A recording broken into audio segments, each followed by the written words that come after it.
नमस्कार, आप देख रहे हैं स्वाभिमानी न्यूज और मैं हूं आपके साथ अक्षता मौर्य। आइए रुक करते हैं खबर की ओर। केंद्रीय गृह मंत्री अमित शाह कहते हैं प्रयागराज में 144 साल बाद महाकुंभ चल रहा है। दुनिया इस पर आश्चर्यचकित है। विभिन्न राजदूतों ने मुझसे निमंत्रण मांगा। मैंने उन्हें समझाया कि कुंभ एक मेला है जो होता है, किसी निमंत्रण की जरूरत नहीं है।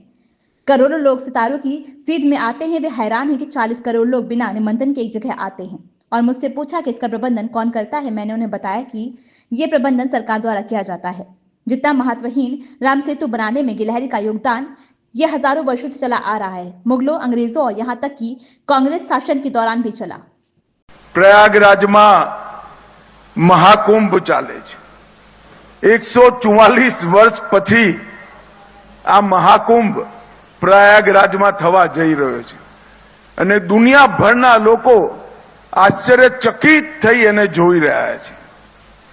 અનેક એમ્બેસેડર જોડે મારે વાત થઈ કે અમને આમંત્રણ પત્ર જોઈએ છે।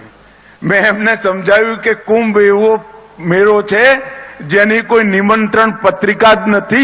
ગ્રહોની સ્થિતિ આવતાની સાથે જ કરોડો લોકો આવે છે। એ લોકો આશ્ચર્યચકિત થઈ જાય છે। કોઈ નિમંત્રણ વગર 40 કરોડ લોકો એક જગ્યાએ આવે, વ્યવસ્થા કોણ કરે?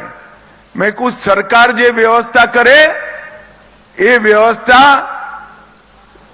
राम सेतु में खिसकोली नी मदद जेटली होय। सरकारी व्यवस्था ना आधार पर आ कुंभ नहीं चालतो।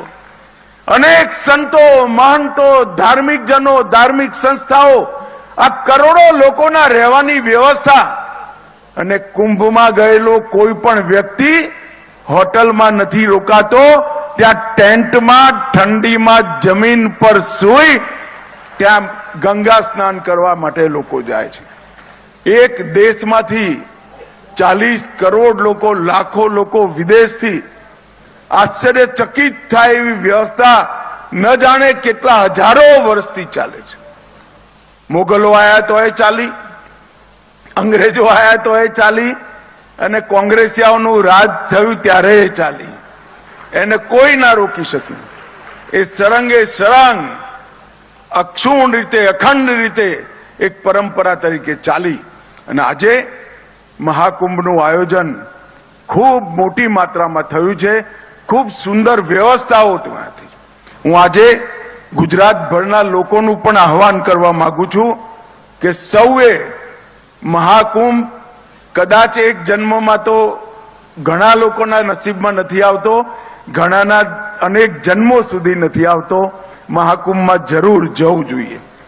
આ કુંભ अपने एक प्रकारથી કુંભ પોતે જ સમરસતાનો, એકતાનો સંદેશ છે। ત્યાં કઈ જાતિનો કોણ છે કોઈ નથી પૂછતું, કયા ધર્મનો છે, કયા સંપ્રદાયનો છે કોઈ નથી પૂછતું। જે જાય એને સંતો ભોજન કરાવે, જે જાય એને સેવાભાવી સંસ્થાઓ ભોજન કરાય અને જે જાય એ ગંગામાં ડૂબકી લગાવી પુણ્ય જાગૃત કરી પોતાને પવિત્ર કરી પાછો પોતાના ઘરે જાય। કુંભથી મોટો સમરસતા અને એકતાનો બીજો કોઈ સંદેશ સમગ્ર વિશ્વમાં નથી। જ્યાં ના નામ પૂછાય, ના કુળ પૂછાય, ના ધર્મ પૂછાય, ના જાતિ પૂછાય અને જ્યારે प्रमुख स्नानो होय ए वक्ते तो कोई एकबीजानुं मोढुं पण जोया वगर निश्चित समयनी अंदर गंगा में डूबकी लगावा माटे गंगाजीना शरणमां जता होय छे। मित्रों, मारी तमने सौने एक अपील छे के आ महाकुंभ में एकवार जाओ अने घरना युवानों ने किशोरों ने जरूर लई जजो।